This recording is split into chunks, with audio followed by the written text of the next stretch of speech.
stay tuned to hear about further presentations. I will turn it back over to Dr. Ed with conclusion, who will introduce our speakers. Yes, good afternoon, UT Health Science Center. My name is Dr. Asia McCleary-Gaddy, and I'm the Director of Diversity and Inclusion for UT Health. The Office of Diversity and Inclusion welcomes all of you to our very first session of the Diversity and Inclusion Speaker Series. Overall, the Diversity and Inclusion Speaker Series is designed to facilitate the development of multicultural awareness, knowledge, and skills, inspire campus dialogue, and create an environment of professional development around issues of social justice and health. Today's session is titled Racial Trauma and Allyship, and we'll be hearing from Dr. Melba Hernandez-Tejada, Associate Professor for the UT Health Trauma and Resilience Center, Dr. Angela Heads, Associate Professor of Psychiatry and Behavioral Science, Dr. Andrea Taylor, Assistant Professor of UTP Siena Multi-Specialty and will soon be joining the Trauma and Resiliency Center, Dr. Marian Zahn, Associate Director of Student Counseling Services and Clinical Assistant Professor of Psychiatry and Behavioral Science, and last but not least, Dr. Robin Dickey, Academic Ombuds and Faculty Assistant Specialist for the UT Health Employee Assistant Programs. Questions are strongly encouraged and will be prompted at the end of this presentation. Without further ado, let us hear from our panel of distinguished scholars on racial trauma and allyship. I'm going to stop sharing my screen.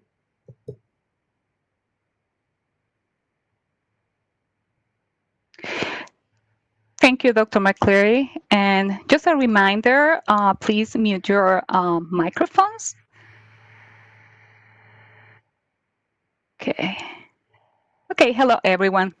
Thank you for having us today discussing this important topic about healing racial trauma.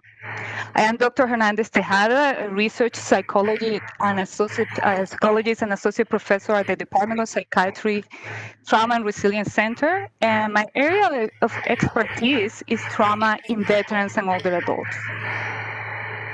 Before we start a discussion on how we can help others with racial trauma, we need to know the concepts of race and racism and racial trauma.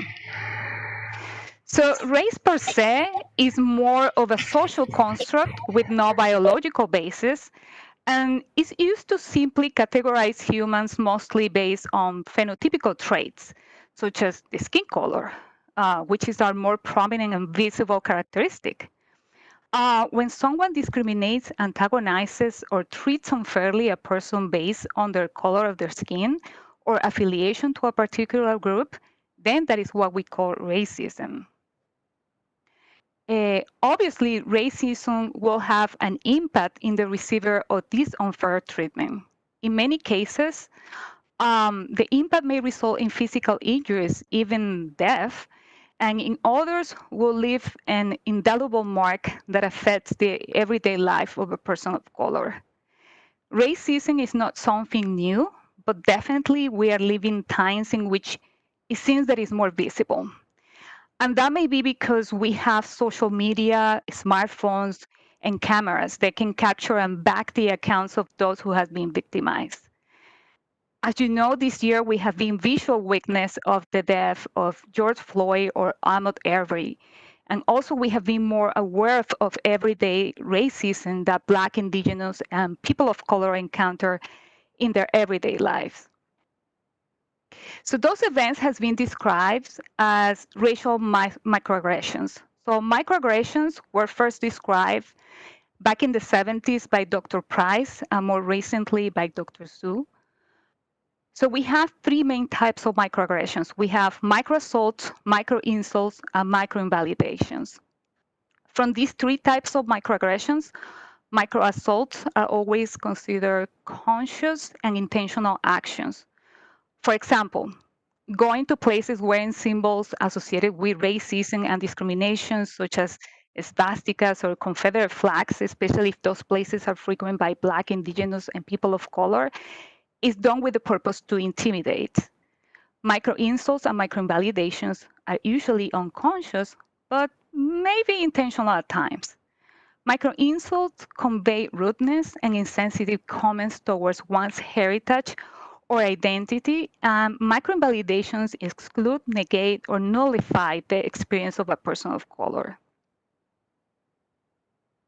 Microaggressions usually target the behaviors, culture, and some physical characteristics of the person of color. For instance, racism targets the intelligence of the person of color. People of color receive a constant reminder that because of some physical features, they do not belong, that they are not wanted, or that they are not considered 100% Americans. Minorities are usually treated as second-class citizens and are usually referred with a hyphen. For instance, Asian Americans, African Americans. But whites are usually referred as Americans.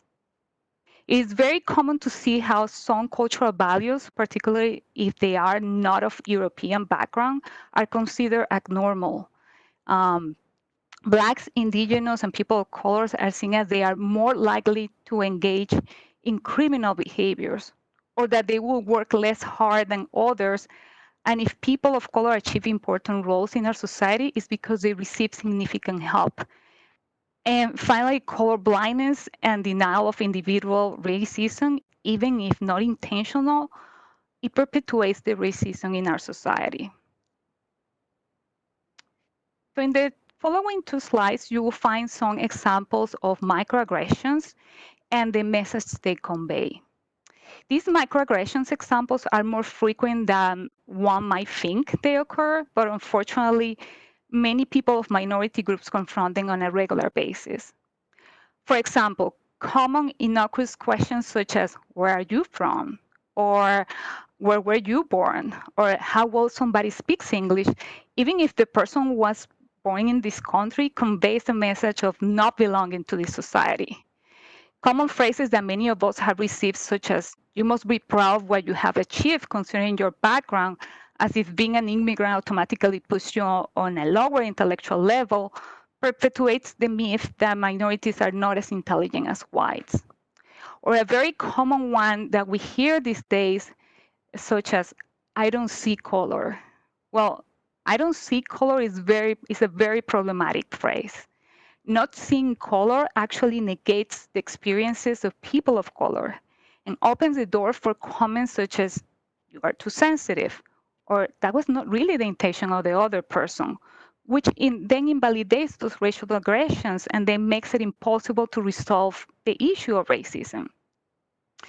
To give you actually a very recent example of microaggression we probably all witnessed, as you have seen in the past days in the news. As soon as Senator Harris was announced the VP for Biden's presidential campaign, the attack on the legitimacy of her ability to potentially hold that position came in the form of a racial microaggression. Because both of her parents are foreign-born, therefore she is a foreigner, and there she is not an American. So again, the narrative, alien in your own land. A very common microaggression is to invalidate the merits and hard work of people of color by either indicating that they receive significant help from the system via affirmative action to achieve those goals. This is actually one of the most frequent types of microaggressions that minorities receive when they achieve some goals, because the person of color in the vision of some should be servant to whites, so they couldn't possibly occupy high status positions. Also, and very disconcerting, is to attack the cultural background of people of color by making comments such as, people of color should speak only English, as if being fluent in multiple language does not align with being American. Or another common one is to say that they don't want or refuse to speak English, or making derogatory comments about the type of music, the hair, or the fashion styles of people of color. And the message is that they are the responsibles for the treatment they perceive as unfair because they are resisting to assimilate to the dominant culture by refusing to leave their cultural background behind. There are many examples of these aggressions, and probably some of you have witnessed or experienced these microaggressions. And please feel free to share your comments and experiences once we open the questions for our audience. But for now, I will now pass the baton to Dr. Hetz, who will continue talking about how we deal and heal from racial trauma. Angela?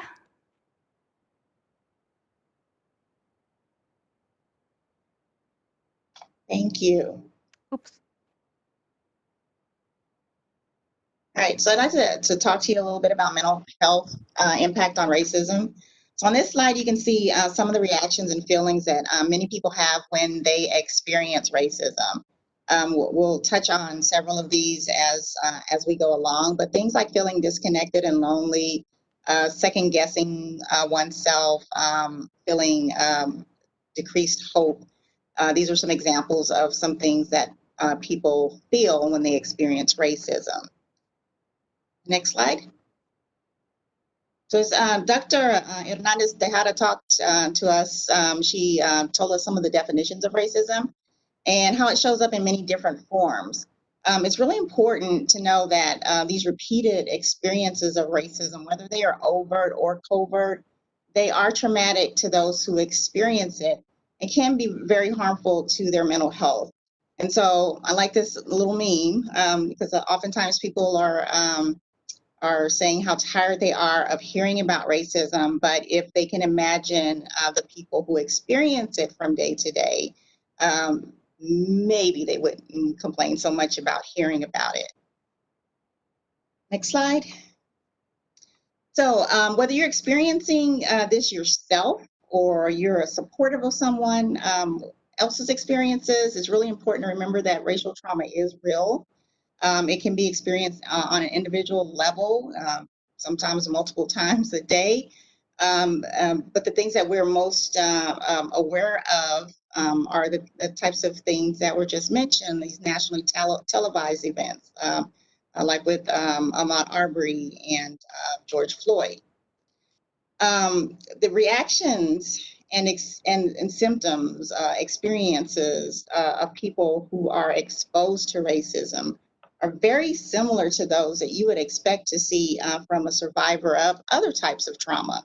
So things like fear, hypervigilance, insomnia, the guilt and self-blame, you would see all of these or some of these symptoms in people who have served in combat, have been sexually assaulted, have been victims of violent crimes.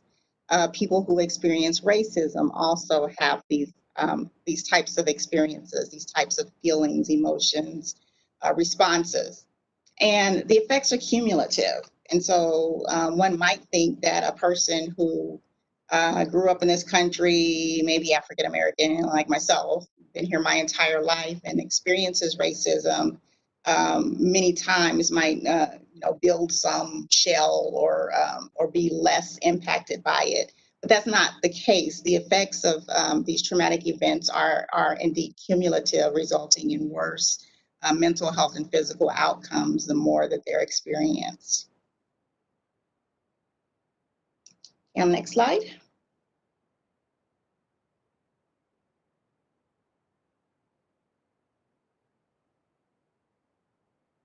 All right, so what do we do about it? So what can you do? First of all, there's no one right way to react when you experience racism.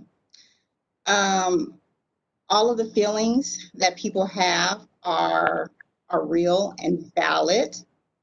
So when we're talking today about coping with the trauma of racism, I really would like everyone to understand that this coping is a part of a process towards healing. There's no one right way to do it, and there's no one right way to react when you experience racism. So one thing that can be helpful for a lot of people is to acknowledge that fact that what they're feeling is real and valid. So it could be anger, sadness, grief, helplessness. Those are all real feelings. For some people, it may be helpful to express those feelings in a safe manner. So being able to open up to people who you trust, having a discussion sometimes is helpful in that it reduces the possibility of internalizing some of those thoughts and feelings that people have when they experience racist events. Now, that won't be the solution for everyone, and it's also okay to not talk about it if you're not ready. Some other suggestions kind of going along with that, seeking support. So support can come in many forms. I just talked a little bit about just talking to someone you trust, but it could be something more formal, like seeing a therapist. So engaging in counseling or psychotherapy to help you with the process of healing from racial trauma can be very helpful for many people. So I mentioned therapy, but for some people, it could be a spiritual leader or a trusted mentor. It's always very important to remember to take care of yourself. And one of the really important things may be that you just take a break. You minimize the intake of all of this negative information. You minimize your exposure. It's okay to take a break from social media. It's okay to not watch the news for a day or two to help yourself recover from these things. It's also can be good to engage in activities that are that bring pleasure, that are healthy. So things like exercise, taking breaks, engaging in hobbies, things like that. So kind of like to offset this negative impact. Often talk to clients about like thinking of their life as a plate, like a dinner plate, that there are going to be some things on their plate that are really stressful and it may have to stay on your plate. You know, maybe that's your vegetable that you don't really like so much. It's going to be there, but when you can add some other things onto that plate that balance it out, it leads to feeling better able to handle the stressful things on the plate. And so the other thing, of course, is physical health. Be sure to get sleep, to rest, to recover, to eat well, and to exercise. Okay, next slide. All right, so I'm just going to be on this page for just a second because you can't really read what's on it anyway. This is a racism recovery plan, and it came from the Institute for the Study of Promotion of Race and Culture. And I've seen this this infographic and several like it that kind of talk about creating a racism recovery plan. And there are several steps to the process. So if we can go to the next slide, I'll talk a little bit about some of those. All right, so the goal here is to build what we're calling a racial wellness toolbox. And so just think of it as having a plan for yourself when you experience racist events that are stressful to you, having a plan for what you're going to do depending on where you are in your process of healing. The main part of that is that it's really important to maintain a centeredness. And by centeredness, thinking about who you are, what you're like when you are managing and responding to racism and other stressors in a healthy way. Once you know that, it's going to help you to know when it's time for you to intervene on your own behalf. Being centered also means being in touch with those parts of yourself, those feelings that you have, and knowing that there's a path back to being your healthiest when you notice that there's some type of change in yourself. And for some people, that includes connecting to others. Some people, it's prayer and meditation. For some people, it's engaging in activism. It's whatever it is that brings you back to yourself. This racism recovery plan talks about several different kind of stages in recovery. And so you can intervene with yourself before, during, or after you experience something like this. And so in the before, if you recognize what the things are that trigger a response to you. So maybe you're not like really deep into feeling really distressed by an event, but it bothers you. If you recognize the triggers, if you have a plan of response, then it can prevent you from feeling worse later. So these racial traumas can alert you and tell you to reach into that toolbox and bring yourself back to center. If you miss that point, then there are also early warning signs for you. So if you start feeling like you're depressed or anxious or having trouble sleeping, make sure you have a plan in place in case you reach that point. And then a worse or a more serious level is acute racial trauma, where these symptoms look more like PTSD, where maybe there are thoughts of harming self or others. A person may have difficulty taking care of themselves, or the symptoms that they're having, the depression and anger, is lasting longer than it should, maybe. And then in that case, it might be time to look into seeking professional care. And so basically, to sum up this whole recovery plan, it's about having things for yourself in place and a nice little toolbox, if you can imagine that, to deal with the way that you are impacted by racism on a day-to-day basis. And when you're in crisis, if you think about being at that point where it's acute and you're unable to take care of yourself, that is a crisis situation. It's going to be important to use more of those tools that you have and bring in more people to help you. And then after the fact, post-crisis training is, again, coming back to that center.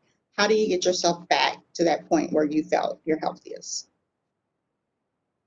And that is all I have today. Thank you. Dr. Taylor's up next. Okay. And actually, if we could go back several slides to the impact of racism on mental health, I just wanted to talk a little bit more about this. I think one more. No, back to the couple more. There we go.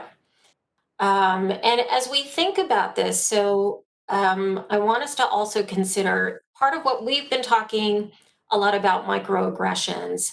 And microaggressions are probably what we experience or actually do the most. A lot of it is not necessarily intentional, but the impact is that it actually is some form of racism.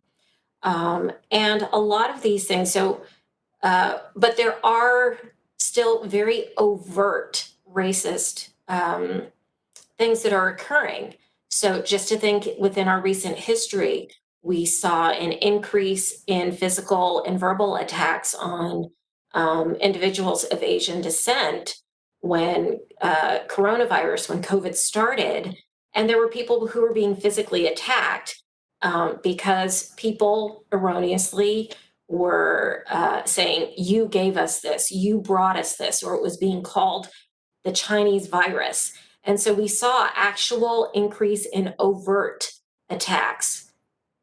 A number of people of, within the Latinx community have gotten the go back to your country, or when, and this is not about politics per se, but when someone in a position of authority speaks of people as racist, as rapists and murderers, and then other people start to attack, physically attack, verbally attack, say, go back to your country, which recently happened to a visiting professor within the medical center who was just filling up her gas tank. And she was approached by a woman with a weapon, actually, who was yelling at her to go back to her country. So there are absolutely still very overt experiences of racism that occur, and they occur across all SES situations. And that's just another erroneous belief, is that once we get to environments such as the one that we're in, where we are dealing with higher education and professionalism and learning, that we are above and beyond this. And unfortunately, that's not the case. There is both overt and covert racism that occurs, all the time. I remember many years ago, when I got into college, and I'm learning about this more recently, one of my college classmates, who's a woman of color, had been attending a private school. And when she got in, a couple of her Caucasian classmates said, well, don't you feel bad about taking that position from a deserving white person? So these things still happen. Now, in talking about the impact of racism on mental health. It's not just racism. A lot of these are what the isms affect: discrimination, and other forms of the isms, as I like to call it, anti-Semitism, misogyny. But today we're here to talk about racism. So, as both of our other doctors have talked about, when this is experienced, and as Dr. Head said, this is cumulative. And often this is not a one-time experience. So, and people are affected at different times by the intensity of the experience, also based on where they are within their own lives, what the situation was like, the level of threat, their degree of control. So some of the things that are on here. So for example, feelings of powerlessness. You could do the right thing and still end up with a negative outcome. And unfortunately, again, in a place of higher learning such as this, I've heard of that happening. But yes, when you're experiencing, whether it's overt or covert racism, the subtle racism, just feeling disconnected, feeling lonely, that can absolutely lead to an increase in feelings of depression, some degree of second guessing things. So when you hear it enough, there's this, wait, is it me or is it the world? Is it me or is it the world? Decreased hope, especially when you said, well, haven't we been through this before? Didn't we have the whole civil rights movement? And here we are again. Or I've tried and I've talked to the right people and nothing seems to be changing. So why should I have hope? Nothing is going to change.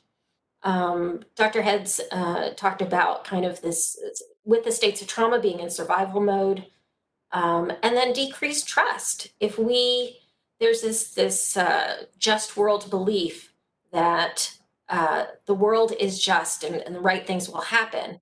And if once you experience something like this, it often violates that.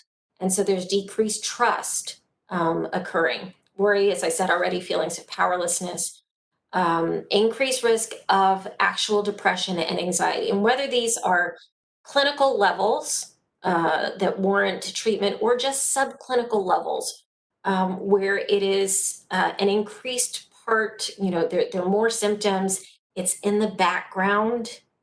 And that's part of what I want people to think about with racism, with the other isms as well. Sometimes the impact is not right in our faces. Sometimes the impact is that it's always in the back of our heads. It's always there. It's not something that completely goes away. They've already spoken about trauma. And then this question, how can the world be so cruel? Or how can the world be so unfair? Or I'm trying to do things the right way. I'm trying to work with the right people. I'm trying to utilize the policies and things that are there. And still, this is happening. This shouldn't be happening at this point in time. And panic. Again, imagine if you had been attacked or even being in a situation. I remember walking through a mall in my early 20s and being called the N-word by a skinhead. And this is a mall that I had been in a good part of my life. And that is an immediate danger signal. And so that type of panic, and it can lead to some of the other things that Dr. Hicks was talking about, the hypervigilance, the being on edge, which then leads to the need for coping. Now, part of coping, and so if we can get to the allyship slide. So hopefully part of coping is realizing that this is not something that you or any of us have to handle on our own. So these are just some thoughts on being an ally. And being an ally, this is actually something I hope we take on as a topic in and of itself. How do we support each other in our diversity and really promote each other? So the first thing I will say, in terms of being an ally, is to do a lot of learning. So some of it is learning about ourselves and our own experience, but a lot of it is learning about others. And the responsibility for the learning is on us. it is not my Native American friends' responsibility to teach me all about Native American culture and history. It is not, my responsibility to sit down and tell everybody what it is like to, okay, so I'm the first generation um, uh, American-born child of Jamaican parents. Let me tell you what that experience is like, and what it's like for all people of color or all Black people. I can tell you my individual experience, and I'm more than happy to do that. But again, it's not my sole responsibility to explain myself to everybody, and it's not the person of color's responsibility to explain all of their experience to you. We all have to be willing to learn. The second piece I say is listen. And listening, we know that the biggest part of communication is listening. One of the hardest parts of communication is listening. And when I say this, I say really, really listen to what the person is trying to say, and doing this without being dismissive, because often it's listening authentically, listening to try to understand, even if you don't know what it is like to be that person. So, for example, in the field of mental health, I don't know what it's like to have every condition that my clients have, but I have to listen and try to understand the best that I can. And I have to listen without dismissing what their experiences are. When we listen and we say, yes, but, that automatically negates and dismisses the experience. That in and of itself is an aggression. That actually is part of the racial trauma. And also part of listening is, and being a good listening ear is understanding when that person of color doesn't want to go there. It's when, no, look, I just can't go there today. I'm feeling so drained from everything that's been going on that's racially traumatizing and the injustice. I'm taking a break, right? As Dr. Heads said, that's part of coping. So being open to listening to when they're like, I can't go there. Beware of the double-edged sword of being colorblind. And this is one of the things that was already mentioned. It's nice to say, well, but I don't see color. I'm so above that I don't see color. This is what I'm teaching my kids. We don't see color. Well, again, that negates the experience of people of color, because even though race is a social construct, color does exist. And there are plenty of times in my life where it's usually little kids will come up to me and say, "Oh, Miss Andrea, your skin is brown," and I'll see their parents just glaze over in terror and be like, "Oh my gosh, you can't say that." And I'll be like, especially to the kids, "Wow, yes, my skin is brown. And what color is your skin?" And so it's teaching that we do have differences, and that's part of what makes us interesting and neat. It's not teaching that there's a hierarchy with it. But when we say, I don't see color, that again, it's very negating. Beware the illusion of inclusion. What that means is just because we have diversity, we have people of color, we have women, we have people within the LGBTQ plus, uh, uh, or not, what am I saying? Population. Just because we have veterans, we have people with disabilities, it doesn't mean that we are inclusive. You can have all of these populations, you can have all of these people, and it's not inclusive. You can still have people that are diverse and have them excluded. You can have them included, but really what we want is belonging. And there are differences between all of those. I'll say be willing to have the hard conversations. Conversations about race are not easy. Conversations about a lot of these things, about anti-Semitism, about LGBTQ rights and discrimination are not easy. Get comfortable being uncomfortable and let yourself feel uncomfortable. So as an ally, often most of us want to stay in safe spaces. Often the person of color can't stay in that safe space. So if as an ally, you're willing to feel discomfort in learning, in talking, in saying, wow, I didn't realize that, I didn't know that, here's what I can do. I have to get out of my comfort zone, my safe space. Let yourself feel uncomfortable. Be an interrupter. And what I mean by this is when you hear or see something that is racist, be an interrupter. And that could be anything from saying, and it depends on the context, saying something like, wait, did that just come out of your mouth? Or providing corrective information. That's a very racist thought. Here's what we know, or not all blah, blah, blah are like this. Again, you have to be careful of your environment and know who you're dealing with. But be an interrupter. That's a great way to be an ally. Provide corrective information. Join ally organizations. There are a number of them out there. Really, all you have to do is Google. And realize that being an ally it's an ongoing process. It's not a one-time activity. Many people, so we talk about the momentum, and after the murder of George Floyd, we saw all of the protests and we saw the great momentum that is there. And interestingly, it's still there, but after his funeral and burial, a lot of those decreased. And so there's danger in not remaining active or keeping the momentum going. There was a lot of momentum after Trayvon Martin died, and then the momentum went down.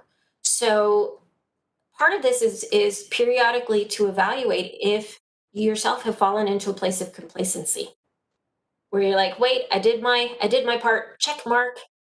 I've done my thing. I'm a good ally. I did my thing. Well, racism and systemic racism has been going on for hundreds of years.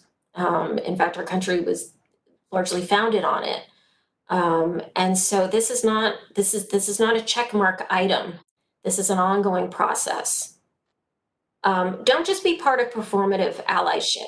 And what I mean by that is where you're like, oh, I wear the t-shirt, but I don't back it up and live my life according to those values. And unfortunately, that does happen. And it's not that someone has to make that their life's work. For some people, it is. But as an ally, it's again checking in. What am I doing to be a good ally? Am I continuing to do that, or am I only doing it, on social media where it looks good? I will also say there's a difference between being a racist or saying, I'm not a racist, and actively being anti-racist. So being anti-racist is actually a very active process. It is being more proactive. It's being more vocal. It's providing more corrective information. It is not buying into some of what are called the legitimizing ideologies that are there that maybe we aren't even aware of, that people use to legitimize racism. So work on being an anti-racist. There's a fabulous book that's out right now on becoming an anti-racist. I'm just starting to listen to it myself. So these are just some thoughts on being an ally. There are probably plenty of other ways. And again, open to questions about this when we get to the Q&A. Thank you.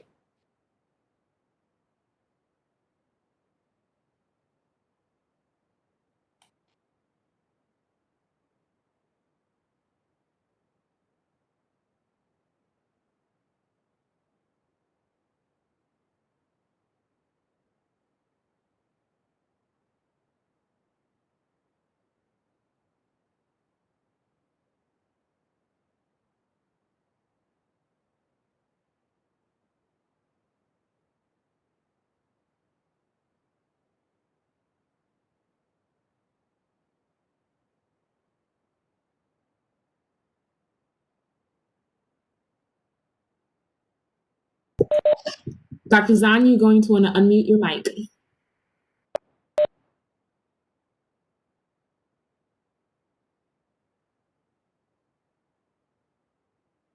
There we go. Okay, thank you. I'm now going to talk about ring theory. Ring theory was developed by Susan Silk and Barry Goldman. It describes how to give and receive support in a crisis. If the crisis is happening to you, you are in the center. And the people closest to the aggrieved or the afflicted individual make up the outer rings. And from closest to least close. The person in the middle can express, unload, process their grief, hurt, anger, sadness, whatever feelings they need to, however they need to, in a safe way. They are the ones that need the most support. People outside of the center can also express, unload, and process their feelings, just to people in the outer rings. People from the outer circles bring in support and comfort. And remember that as you are giving support, it's best to listen rather than give advice. This is an example of ring theory as applied to Black persons being murdered by police. In the center are George Floyd, Breonna Taylor, Tatiana Jefferson, Ora Rosser, Stephon Clark, Botham Jean, and Philando Castile. Just outside of the center are grieving loved ones, family, friends, and members of close communities. Outside of that ring are Black people in America being triggered by the reminder of their own race-based trauma every time an image is reposted. Outside of that ring are non-Black people of color experiencing all kinds of racism.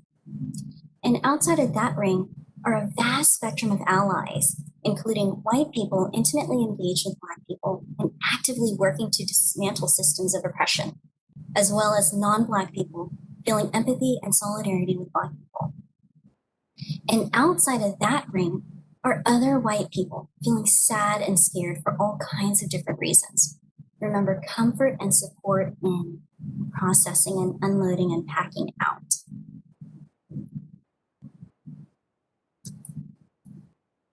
Here are some practical ways that you can provide support. First is by listening and holding space.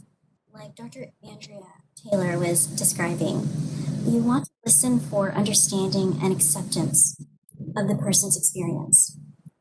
You can bring a meal or coffee or tea or have that delivered. You can send a kind note by text or email indicating no response needed. You can say things like, I'm sorry, or this must be really hard for you, or I'm here for you. Avoid giving advice or saying things like, you should hear what happened to me, or this is really bringing me down. Remember, comfort in, unloading and processing out.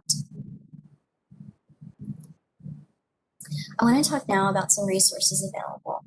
Student Counseling Services is a comprehensive mental health center for students. We offer psychiatry, counseling, and assessments.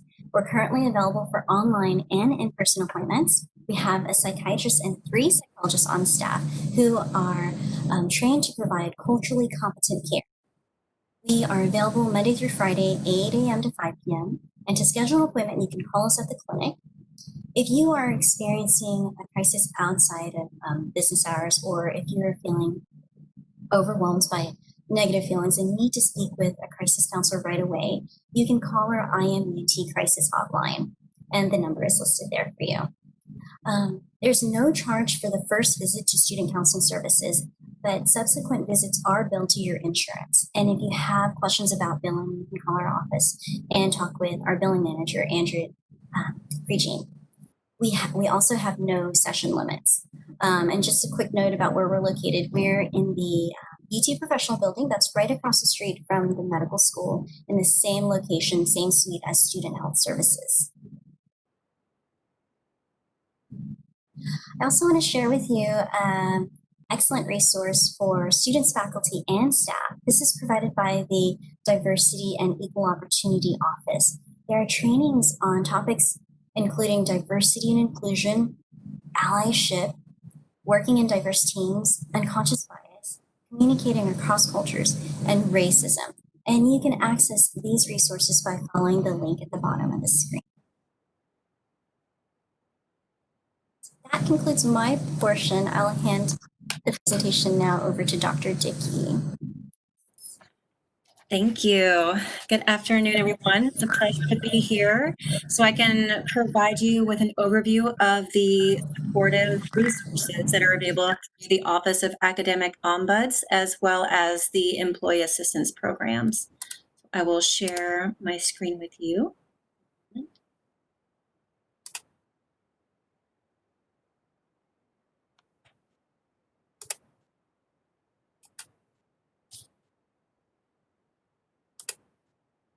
Okay. So employees, including fellows and residents and faculty at UT Health, as well as their family members, have access to a variety of services, including free and confidential mental health counseling with a licensed professional. Legal and financial resources are available, as well as overall wellness and work-life services that might be of particular value right now. If you have felt like you've witnessed or experienced circumstances related to racial trauma, injustice, or otherwise that may contribute to feeling uneasy, anxious, stressed, or any of the emotions that are associated with these experiences that were mentioned earlier by Dr. Heads and Dr. Zahn in their presentations. We have on-site clinicians offering telehealth services currently, as well as a diverse network of providers in the community that we can assist with getting you in contact with. You get 5 free sessions per issue, not through your insurance. That is just a benefit of being here through the university. And it's 5 free sessions per issue. So let's just pretend you might get stressed or anxious more than once per year. Then you get 5 sessions per issue. And that's available, again, it's at no cost, and it's available to your family members as well. And these here, as you see on the slide, these are the ways in which you can contact the Employee Assistance Program. We have a faculty assistance program as well as a fellow and residence assistance program, but these are the main ways in which you can get in touch with us, in addition to my personal contact information if you'd like to reach out to me directly. But the EAP is available 24/7, and we're available for in-the-moment support that might be needed. We're also available just to consult regarding issues that might come up if you're not certain what needs to happen if you've been made aware of or experienced a situation.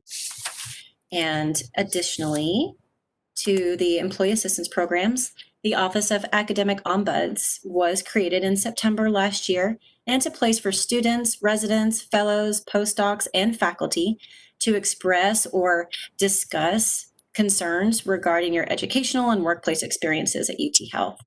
So by contacting the Ombuds office, you can get assistance navigating institutional information, policies, resources, and other offices to which you may formally express your concerns or resolve disputes, manage conflicts, just improve communication, whatever might be of value. You can contact with any contact with our office can be one step that you take to move us all forward towards systemic and positive change. And outside the Title IX reporting requirements, the Academic Ombuds Office holds all communications in strict confidence. So if you have questions about a situation that you've witnessed or experienced that you feel should be discussed further, but you're not exactly sure if it's something that would need to be reported, or you're not sure where to go to get more information about the situation, you can just contact our office. The best way is probably the mobile number, which is 713-705-5005.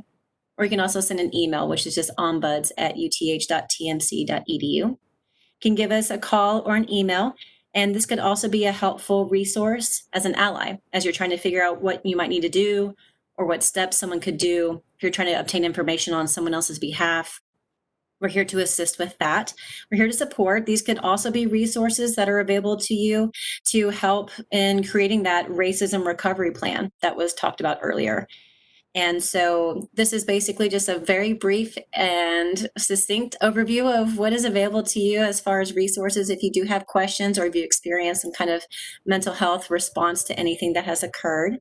And if you need anything, you can contact me directly. So that's all I have, and I believe we are now going to open it up for some Q&A. So I will turn it back over. A sincere thank you to all of our panelists. Thank you so much for this information. I'm looking at the chat. If you have any questions, feel free to place it in the chat so that we can read it. And this session is being recorded.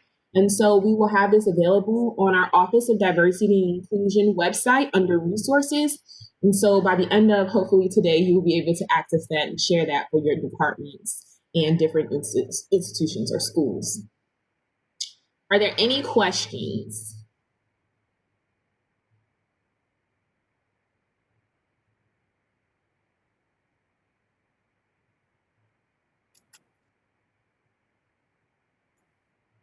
Right. In the absence of questions, there is some platitudes. We have a thank you, Dr. Taylor. This was incredible.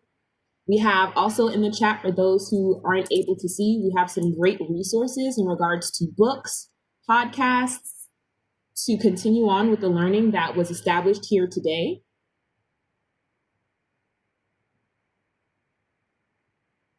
Okay.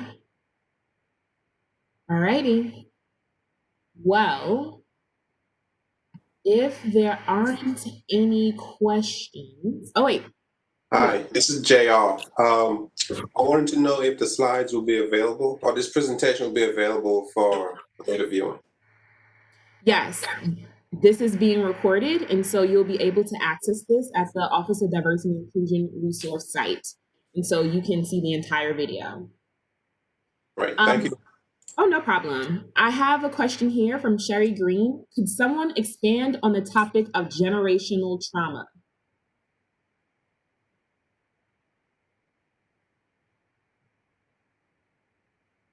Any one of our panelists want to take that? I'll mute my mic.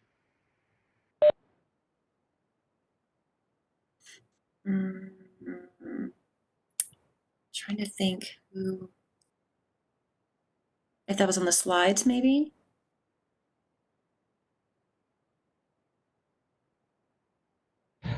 While you're thinking about that, I have an alternative question. How would one in our academic world confront racism and not, particularly as a male, become overbearing or judgmental? That's the balance that's somewhat difficult to accomplish. You guys want to give an example? I'm not talking about overt racism. I'm talking about more microaggressions or inappropriateness.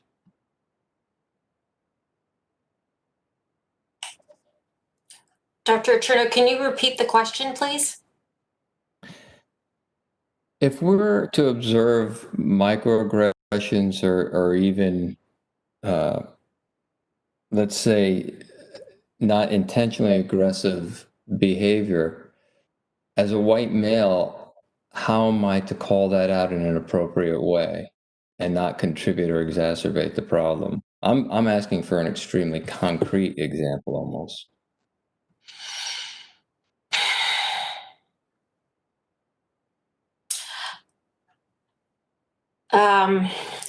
It's a tough question, and again, some of it is that we have to be mindful of the environments that we're in. And as you're saying, as a white male, how do you do that without one being damaging to your person of authority, and we're within an academic. We are in a particular work environment. It's very different from calling out a friend when you're in a social environment and you can say, hey, so I'm trying to think of a concrete example. Let's say we'll go back to an example of, oh yeah, she's so articulate for a Latina, which some people would think sounds complimentary. And so how do you call that person out? I think one thought is to engage with a question. So when you said that, when you made that comment, so articulate for a Latina, what did you mean by that? Mm-hmm.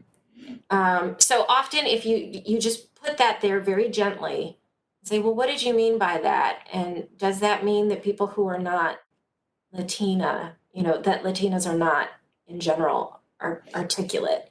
So I think sometimes we have to do it in subtle ways. Sometimes we have to do it in more direct ways, in saying that, I'm wondering if there is some bias under there that you may not even be realizing, because we all have them. We all have biases. I'm going to use this as a way to plug something, which is that we do have anti-bias training. So someone said, will there be anti-racism trainings for staff? That I'm not sure about, but we do have available our implicit bias awareness training. And that is something that I encourage all of us to do, the various departments to do, because I think we run into danger when we start to say, well, I'm not racist, I'm not biased. We all have biases. And so for us to live in a world where we can acknowledge that puts us in a much better place to be sensitive to that, and also to the feedback of others. But you present a very challenging question of how to do that as a white male who's an authority figure, and do that without coming across as harsh or punitive in this kind of environment.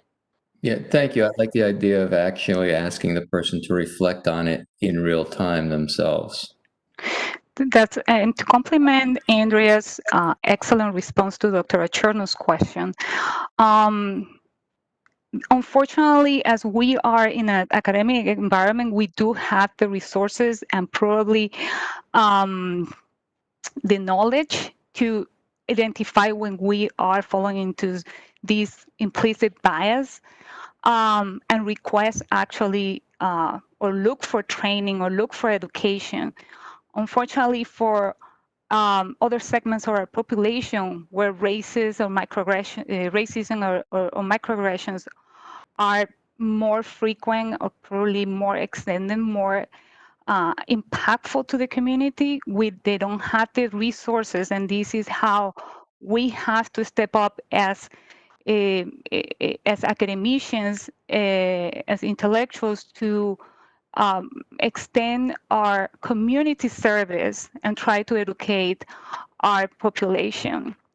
So is from and that's probably one of the tasks that we should do, and that Andrea was presenting in her part of her talk about how we are actively anti-racist, and it's not only individually from what we can do here in our academic environment, but also what we can do in our communities, how we can extend our work, how we can actually serve our community better. Okay, we have just 1 minute left. I'm going to ask one more question, and I apologize for those who listed questions and we were unable to get to them, but I will send them over to our panelists and see if they can answer it and get back to you at another time.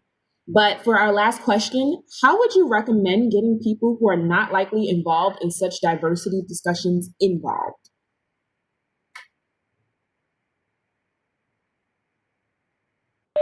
I think that people shy away from those types of discussions because they are uncomfortable. And I always say, I'm a therapist, that I rarely see anybody change when everybody is comfortable. And so I think that making it a regular part of discussions so that it's more normalized would be a way to bring people into it. So that, like in this type of setting, is going to require, the backup of like administration saying we're going to have meetings where we specifically talk about bias or racism or sexism or homophobia or whatever it is. Just opening up those regular conversations so people just get used to having the conversations and being uncomfortable in those situations.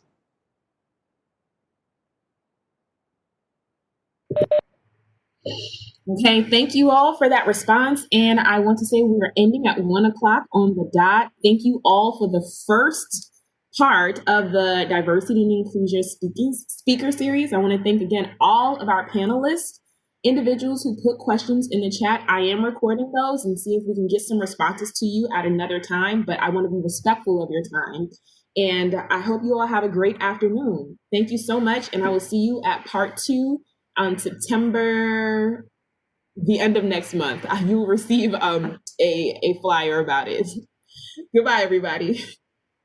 Thank you. Bye, thank you. Thanks, everyone. Bye-bye.